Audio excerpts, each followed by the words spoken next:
What's up, everyone? Welcome to another episode of Backup Fantasy Sports. It is Thursday, May 5th, 2022. And today on the podcast, we are going to be talking about some F1 fantasy with the Miami Grand Prix preview. It's coming up this weekend. Super excited. First time in Miami. Going to be 2 races in America this year. I know that irks some F1 fans the wrong way, but the sport is growing. All the memes aside of the Miami Harbor, quote unquote, I am excited to see what this track does. And on today's episode, we'll be talking about what to expect in Miami, what we should be looking for. Then I will go through some drivers to target that are on some streaks right now, some ownership notes, see who's best bang for your buck, some price rises and fallers, and then maybe get into some DFS picks as I did that for the first time in Imola. Got a little lucky, picked Max and Red Bull as a captain and constructor pairing, and I got a small little W there, not as big as you would like, but felt good. First time writing a F1 DFS article on rotoballer.com, which is where I write the majority of my articles. And I always tweet them out on my Twitter account, which is at you in or you out. So let's get right into it. First time in Miami here, the Miami Grand Prix at the Miami International Autodrome. First time, 2022, it's going to be here. 57 laps around a 5.4 kilometer circuit. Drivers are going to go over 308 kilometers on race day, 19 corners, and 3 potential DRS zones. A lot of people on the YouTubes have been criticizing this track to say it looks pretty boring, not a lot of overtaking, but it's just too early to tell. I mean, we haven't even seen anyone go on this track yet. So let's give it a chance. Let's give it a couple of years, see how the drivers like it. You never know. We could be in for a hell of a weekend. The schedule is back to normal after we had a sprint weekend in Imola 2 weeks ago. We have our regularly scheduled F1 weekend. So on Friday, practice 1 is at 2:30 p.m. Eastern. And practice 2 is at 5:30 p.m. Eastern. Saturday gives us practice 3 at 1 p.m. and then qualifying is at 4 p.m. So that is when your F1 fantasy lineups will lock. And previewing my team, little selection, I activated my wild card the day after Imola. Saw Lando Norris shooting up, saw George Russell shooting up. So I wanted to get in, wanted to get the team value. It's been a little hit and miss. I thought there'd be more price changes going on. I'm not sure. Maybe it was a mistake by me, but I thought with the sport coming to Miami, maybe there'd be more teams getting into the F1 fantasy game, going up and down a little bit more in volatility. Hasn't really been the case. I've been able to build my team value a little bit. It's up at 103.8 million right now. And I have 6 of my subs left in my wild card. So we will see how that goes. And then on Sunday, obviously, we have the race at 3:30 p.m. Eastern, which will be 9:30 Germany time or 8:30 UK time. I will be with my family this weekend in Scotland. So get off the plane Sunday night at 8:20 and then the race starts at 8:30. So I'm going to have to quickly find a way to get that on the telly. So what to watch in Miami? A couple of fun facts. It's the 11th different venue for a American race. Right now we've got Austin as the 10th. And Vegas is coming up next year in 2023, will be the 12th. It's the 77th different venue to host a Grand Prix. It's the only new race in 2020. And there are a couple of good overtaking corners here. Turn 11 is a left-hander, and turn 17 is at the end of a seriously long straight.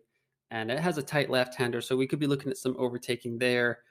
And that could spell bad news for Mercedes. I was listening to the Ringer F1 podcast earlier this week, and they had a fantastic guest on there whose name I am blanking on. So let me find that real quick. But anyway, he was talking about how Mercedes car is the way it's designed.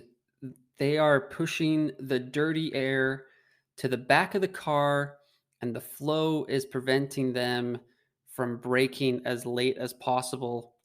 It was with the Ringer F1 podcast with Stuart Taylor, aka Chain Bear from YouTube, and he was saying that that's causing the Mercedes cars to have to brake a lot earlier so that they can slow the car down and get the optimal line in the corners.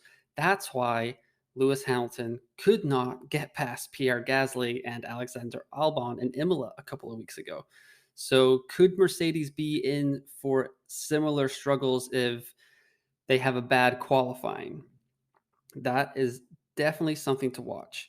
But Mercedes trackside engineering director Andrew Shovlin has said that they are approaching the porpoising in steps rather than one big moment where the whole thing vanishes. But it does sound like Mercedes is bringing upgrades to Miami this weekend, trying to fix this problem, get the team back on track after Imola. Toto Wolff came out and said that this car is not worthy of a 7-time champion like Lewis Hamilton. So feel bad for all the people working in England right now on the Mercedes car because they have probably been busting their tails trying to get Mercedes closer to McLaren than they are to the Alpha Tauris and the Alfa Romeos of the world. So Mercedes needs to get back on track. So we'll see what their upgrades bring right now. I'm doing this podcast on a Thursday. I fly like crazy weekend in my life. So I haven't been like there's no weekend warm up on the F1 YouTube channel to kind of listen to what's going on in the paddock. The articles haven't started to come out yet. The thrills of Miami, the spectacle is still going on. We haven't really gotten into the nitty gritty of what's going on in the paddock yet. So make sure to check that out if you want some more insight to what is going on with the teams. For Ferrari, can they bounce back from a disastrous Imola? I mean, Carlos Sainz, DNF, an early exit once again. And then Charles was too aggressive at the end of the race and cost himself a podium. And it's game on in both championship races now with Max Verstappen and Sergio Perez going 1-2 in Imola, 1-3 in the sprint, Max winning qualifying. Red Bull seem to have fixed their car, and I think they are going to turn up the heat in Miami, and it's going to be a real test to see can Ferrari keep up in the development. I mean, we saw how good their car was to start the season, just pretty dominant, but Imola was a different story. Max was able to overtake Charles at the end of the sprint race and then was never challenged in Imola. At the end of the Imola race, Max was like, what a lovely Sunday afternoon.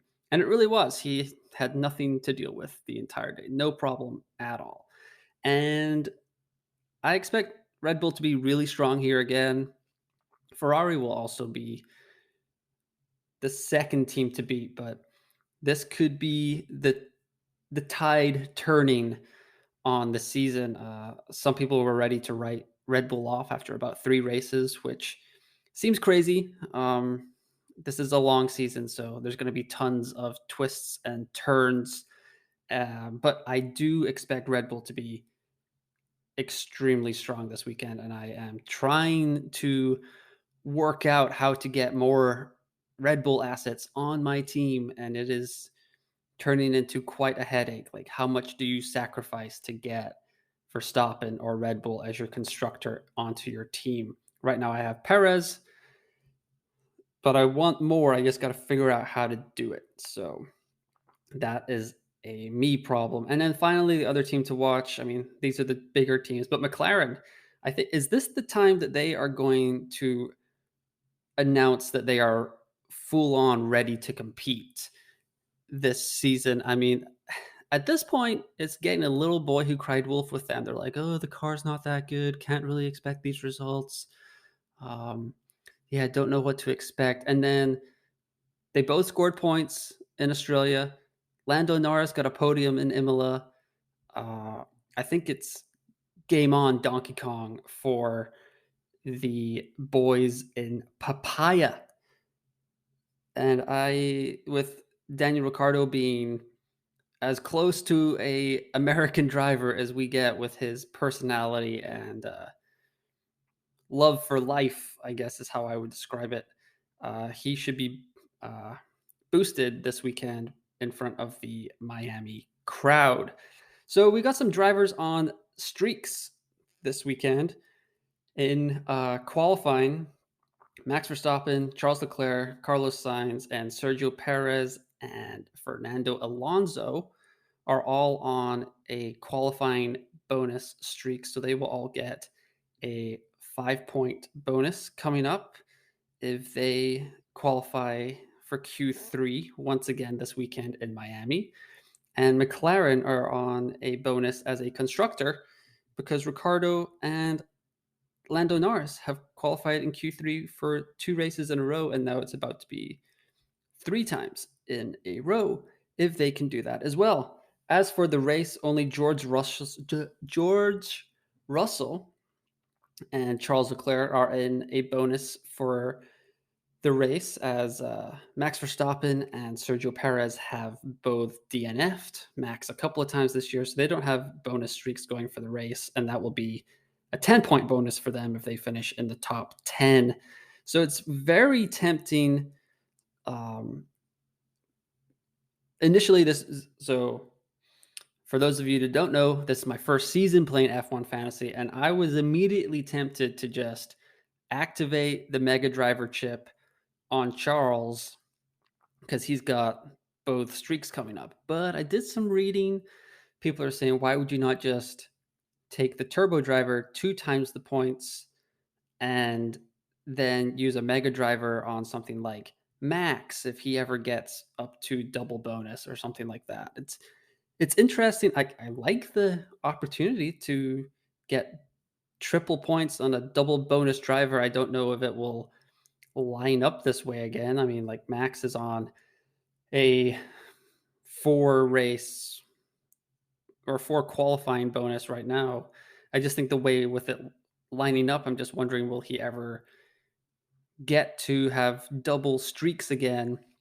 But with Charles being under 20 million, you can just play the turbo driver chip on him and you can save that mega driver. But it feels like right now Ferrari are still right up there with Red Bull, and Charles is uh, a strong enough driver and a strong enough car to compete with Red Bull right now. I'm not sure if that's going to be the case later in the year, to be determined, but this might come down to how they look in practice. Like if Charles looks super strong in practice, like maybe I'm making a rookie mistake here, but I will just put the mega driver on him, take the triple points, and call it a day. And I'll move my turbo driver over to someone like Sergio Perez, who's going to be strong in qualifying. He's going to be strong in the race.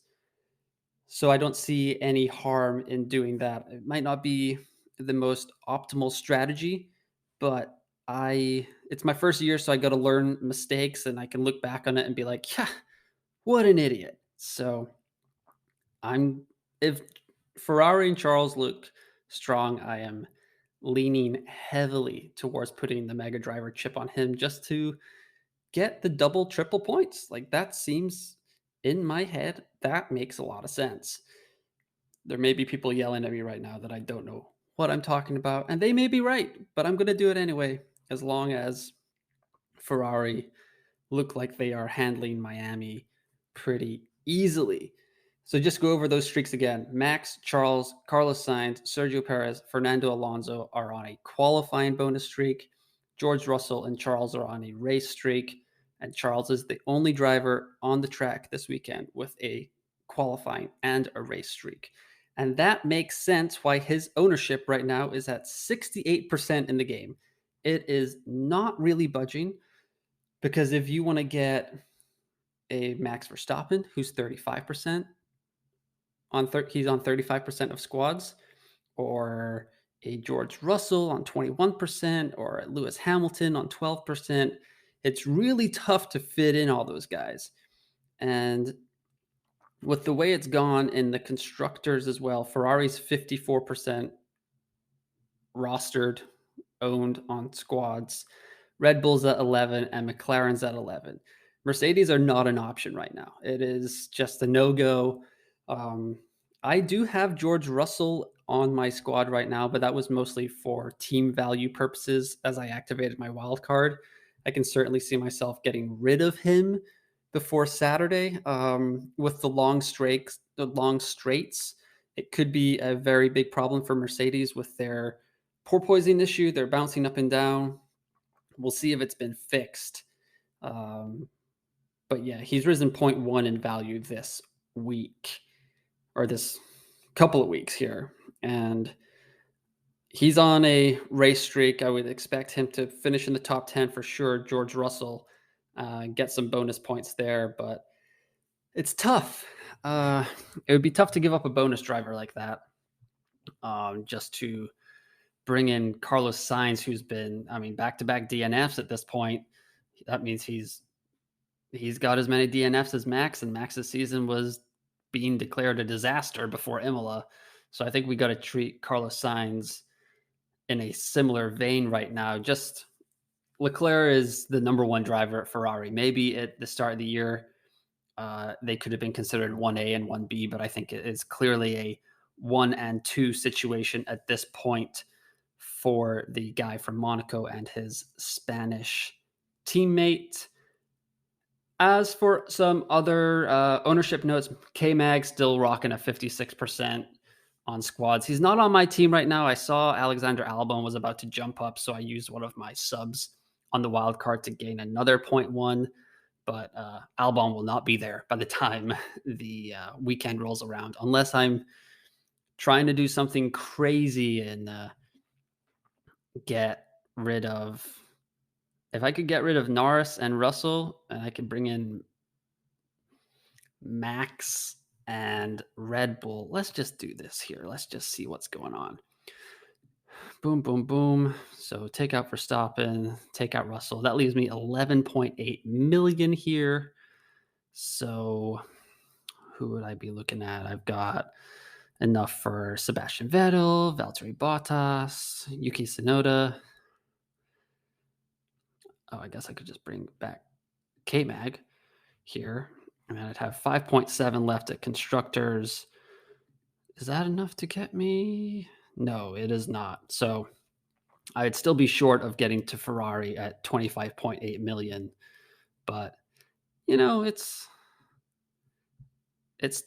going to be interesting. So I can't have Leclerc, Verstappen, and Perez. Oh, well. Well, I guess I could have McLaren as the bonus constructor, but yeah, it's to be determined here, I think, for sure, on my team. I will discard all those changes. Please do not do that and ruin my wild card.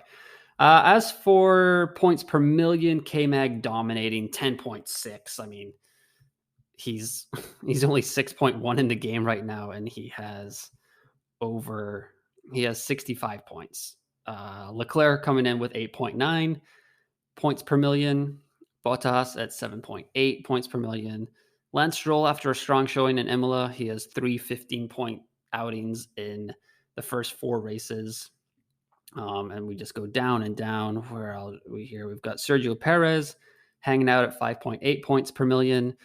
Lando Norris, 5.6. George Russell, straight on at 5. He's been super strong. He doesn't seem to be having any of the issues that Lewis Hamilton is having with his Mercedes, but oh well. Max Verstappen here at 3.8, but that'll start going up a lot more once his performances keep rolling in. He's got a 45-point outing in Saudi Arabia and a 62-point outing in Italy, or Imola. So his points per million is going to go up for sure.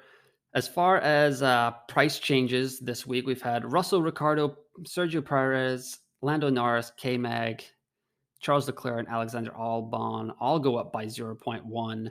And then we've had Yuki Tsunoda, Lance Stroll, Esteban Ocon, Nicholas, Crash, Latifi, Zhou Guanyu, Pierre Gasly, Williams, Mercedes, Alpine all fall by $0.1 million. So hopefully you got off of those guys. Weird that Tsunoda fell after his finish in Imola. He looked super strong, and it was a very good result for AlphaTauri with his 7th place finish. So I'm not really sure what's going on there. And Lewis Hamilton has actually fallen by 0.2 million, and that makes Mr. Max Verstappen the reigning world champion as the most expensive driver in the game right now at 30.3 million, while Hamilton is at 30.2. So definitely interesting. As far as some price changes to watch over the next couple of days before the race starts, we've got George Russell right now at 80% of the way to a 0.1 increase. McLaren is 80% to a 0.1 increase as well. Sergio Perez, 61%. Charles Leclerc at 57%. But I can't imagine those going up more again. And then in the fallers, we've got Aston Martin's 86% of the way to a price fall. Sebastian Vettel's 86% of the way. And Fernando Alonso's 73% of the way, which makes me sad because I really like the way he's been driving, but he keeps having some bad luck on race day. But eventually, you just gotta. Once the results start coming in, Fernando will get you back in our teams. I promise. But for now, maybe if you fall another 0.1, I will try to fit you in my team this weekend. At the top, I mentioned that I wrote for rotoballer.com the Imola Grand Prix DFS article. Not doing that this week, tagging in my teammate Justin Carter. You should go follow him for whenever he tweets out that article. I will definitely be reading it, seeing what he says. But right off the bat, it does feel like it's going to be a Max and Red Bull weekend, just from they said that they had the issues in the car fixed, and they sure as heck looked like it in Imola. But if you want Max as your captain and Red Bull as your constructor, that's going to cost you a cool $29,700 of your $50,000 salary. So we'll just put one together here real quick. So Max, oh, nope. All right. So the captain will get, he costs 1.5 times his original salary, but he gets 1.5 times the points. So there you go. As far as scoring, I described it last time, but you get the 25 points for first, 18 for second, so on and so forth. You get 0.1 for every lap led. If you defeat your teammate, you get 5 points. If you finish the race, you get 1, and then you get certain bonuses depending on how you did versus your grid position. So if you gain 10 places from where you started, you get 5 points. If you go up 5 spots, you get 3, and if you go up 3 spots, you get 2 points. And then it's the same if you go down the race. And for constructor, you just get the laps led, both cars on the podium is +3, both cars finishing the points is +5, and kind of the same thing, 25 points for first, 18 for second, 15 for third. So if you think, like me, that Red Bull are going to have a tremendous weekend, is it worth going Max and Red Bull as your captain and your constructor, and then leaving yourself with $20,000 for 4 drivers? That is tough. The money gets tight very quickly. I do like the way Alexander Albon has been driving, so I will just slot him in there at 3,400. As I also, is it Sebastian Vettel? Is he going to have a good weekend? We'll see. 3,600. That leaves me with 13,300 for 2 drivers. So I could go. So the cheapest driver is Latifi, but he is just absolute nonsense. So that would leave me with 10,300 if I just punted on him, and I could get Carlos Sainz, but that's tough for me to justify, so maybe if I go Lando Norris here, it leaves me with 4,700, and I can choose between Mick Schumacher, Yuki Tsunoda, Joe Guan Yu, Lance Stroll, and Latifi. I'll just take Tsunoda off his strong Imola, and that leaves me with 500 in the bank. You do not have to worry about leaving money on the table in F1 DFS. Just find your guys, see how they go, and if you've got less than 1,000 to go, you're probably not missing out on any like value here with the way it's constructed. Constructors, you could go other ways. I'm not going to touch Mercedes at 8,400. If you really believe in the boys in orange slash papaya, McLaren at 7,600 is a great option. And then it leaves you with the possibility of you can take out Lando and you can get Max and Charles both in your lineups at the same time, just depending on if you think McLaren look pretty strong. They're not going to lead any laps, so that's a bummer. But you're only missing out on 5.7 points at the most with laps led there. But if they both look competitive, they can both finish in the points. That would be a strong bet for you. So there's a lot of options you can go. That doesn't lock until race time. So you can watch all of qualifying and just make your decision after that. That's when the rotoballer.com article will be going up. And yeah, that was the Miami Grand Prix preview. I am super excited to watch it. It's going to be the first time I'll be watching a race at night with the European time zone. So that'll be fun, just lying in bed. It'll be the opposite of the Australian Grand Prix. Just woke up and watched that, and I'll be watching this and going to sleep. As long as it's not crazy race and my adrenaline is pumping afterwards. It's lineups will lock on Saturday once again at 10 p.m. Germany time, 4 p.m. East Coast time. That's when you got to get all your teams in. It should be a ton of fun. I'm really looking forward to watching practice and seeing how the cars are reacting, since no one has really driven on here yet. But other than that, it's going to be a really fun weekend. Go in with an open mind. Don't hate it just because it's American. Hopefully you did that with this podcast and my strange American, slightly Scottish twang accent combo hybrid thing I got going on here. And you enjoy it. It's going to be a fun weekend. So you can follow me on Twitter at @UInOrYouOut. I hope you have a great weekend watching the Miami Grand Prix, and I will talk to you next time.